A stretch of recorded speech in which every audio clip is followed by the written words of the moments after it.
Good morning, people on YouTube. This morning I thought I'd do a brief video of unboxing the Launch CRP Touch Pro.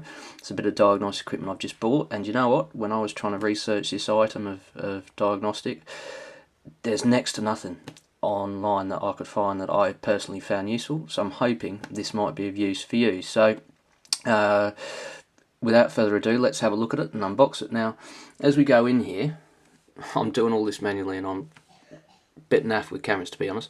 You'll notice up here that it says CRP Touch Pro. Now, this might sound very trivial, but I'm glad it says that because, as you can tell on the box itself does both the CRP Touch and the Touch Pro. So, just a bit of confirmation I've got the right bit of kit. So, if you're ordering one and you get the other, hopefully that will rapidly tell you that you've got the wrong piece of equipment that you bought. So, on this one, we can see that it's arrived. Box is looking a little bit damaged, but you know what? It's packaging. It's there to protect what's inside, so long as it's done the job. To be honest, I'm not really bothered what the box condition of the box looks like. But let's see if we can zoom in here for you guys. So there are distinguishing features that you only get on the Pro that you won't get on the CRP Touch, so such as oil light reset, electronic parking brake reset, steering angle reset, battery registration. With the CRP Touch Pro, you can actually, it does have the feature to do with diesel particulate filters, so when you're looking at, I think it's Euro 4, or certainly 5 onwards, when vehicles started to have diesel particulate filters fitted as part of the emission system, then this is a piece of diagnostic equipment that will tell your vehicle you fitted a new DPF and to reset it back to where it needs to be. So let's have a look at this. Other than that, it's not big, you know. The box just isn't big. So I've only got tinchy hands for a fella, real small to be honest with you. You know, it's not big. So what's that going to be? Maybe from start to there, 10 inches maybe. So not long, not big at all. It's not even a full 30 centimeters 12-inch ruler there. So tiny little box. Let's have a look. Now I'm doing this one-handed, so bear with us folks if the video's a bit jumpy.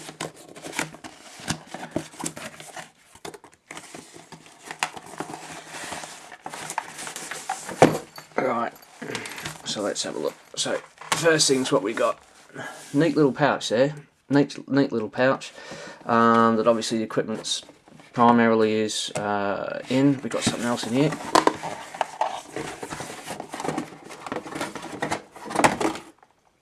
So let's put that down. Hold that back up. Okay, so then we'll stick that there. So then we can see what we're looking at. So what we've got here.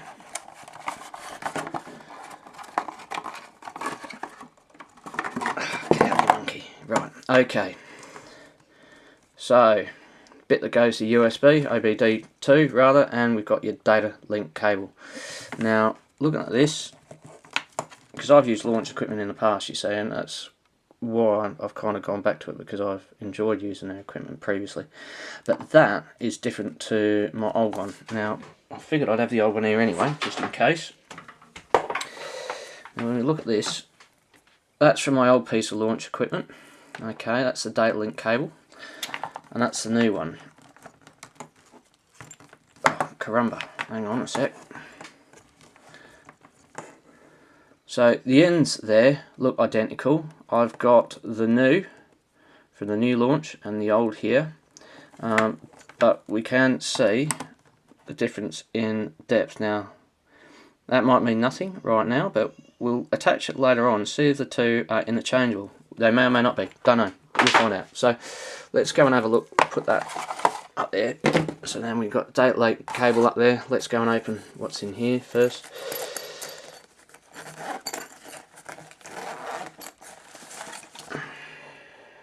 USB connect cable, okay, fine. Alright, that's going to be due to powering it up somehow, clearly. What's this? Okay, so that's for an older style BMW, like an E36, mid-90s to late 90s, possibly even maybe 2000, 2001 of that vintage of BMW. I found their diagnostic ports with these in the engine bay before now, so that's a handy piece of kit to use, so knowing that you can do older vehicles as well as new ones.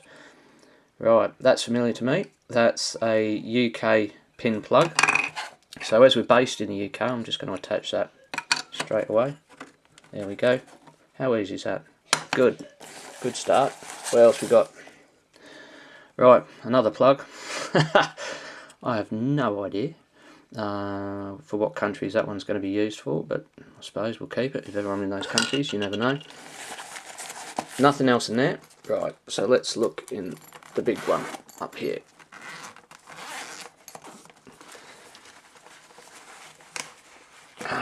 So the first thing we grab is the main unit itself. Let's have a look at this. Let's stick that there. Right, so we've got here power button, home button.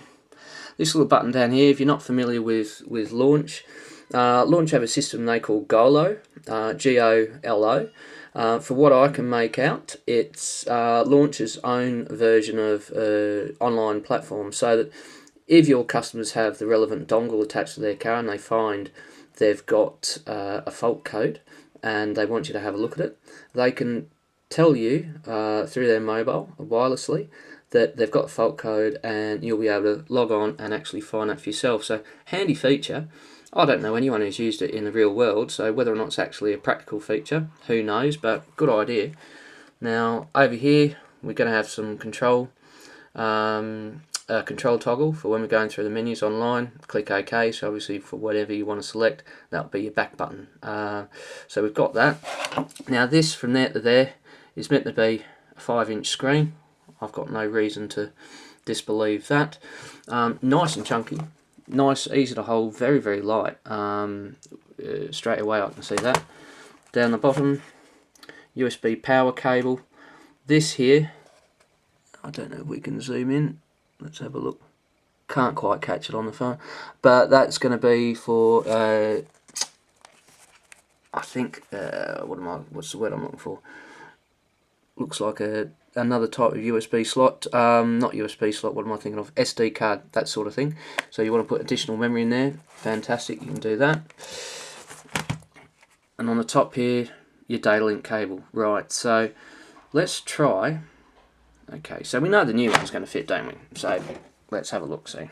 Let's go. One-handed jack, there we go. Look, fits, no problem. So that's the new cable. We didn't expect anything different. Now let's see. He says, get rid of that one. And where are I? Okay, here's the old one. No, it's not going to go. I don't know if you can see this, but look, see that raised bit? It's stopping it from actually connecting to the new Launch CRP Touch Pro. So there's a lesson to be learned, that don't assume if you're replacing a piece of diagnostic equipment that your old, even if it's from the same brand, that your old data link cable is going to connect with it. And equally, if you're not replacing that, but you want to replace your data link cable, don't assume that you can just buy anyone online, because it could be slightly different patterning or packaging around the actual connector bit itself. And equally, you might find that these pins here, whilst that's a standard size, the pin holes themselves might be a different size. So that's a learning point from this morning I wasn't expecting, but there we go. What else have we got in this packaging here? Right, so we had an older BMW. What's this? Okay, so that's going to be an older Mercedes connector from the mid-90s. So technically ABD1, I guess. That's going to be there. What else have we got in here? One more packaging. Right, so let's have a look. See. Right, let's have a look. So what we got? Instruction manual. So standard fare that. And what we've got? Touch and a Touch Pro quick start guide. It's going to be front and back. Nice it's in colour, nice it's in English, because I don't read other languages, unfortunately. I'm not that intelligent, not yet, maybe one day. Yeah, so both sides, that looks really clear to me, actually, just reading that, having a quick look, you know, so even I can set this up nice and easy. So all in all, what we've ended up getting in the packaging, we've got the manual, quick start guide, the actual unit itself, which I've got to say is quite smart actually. It's nice and chunky, you know, feels good in the hand when I picked it up a moment ago. We've got an older style BMW adapter, older style Mercedes adapter. I've put this together so that then when we connect the USB end, we can power it up via a UK plug. A completely different country plug. I'm going to guess at a pinch it might be European, but genuinely I don't know, so don't hold me to that. Your data link cable here, and obviously the box. And as I said earlier on, it might seem trivial, but if you've ordered the Touch Pro, make sure you actually receive the Touch Pro. So easy to do, because straight away it looks to me as though the Touch and the Touch Pro is all the same packaging. So from my point of view, if you want to buy any of them, you should buy the Touch Pro, because it will enable you to do things that the other just won't do. So your oil light reset, your electronic parking brake, steering angle sensor, battery registration. When I was looking online to buy, there was only £20–25 difference between the two, so you might as well have a much more holistic piece of diagnostic equipment, one attached to your vehicle than the other, for the sake of 25 quid, because that 25 quid at some point will probably give you a lot of aggro back if you don't have the right tool to do the right job. Hopefully you found this useful and helpful. We don't sell these. I'm not a retailer of these. It's literally a case of putting this together, hopefully to help you make your own mind up whether or not an item like this is going to be what you actually want. Speak soon. Bye.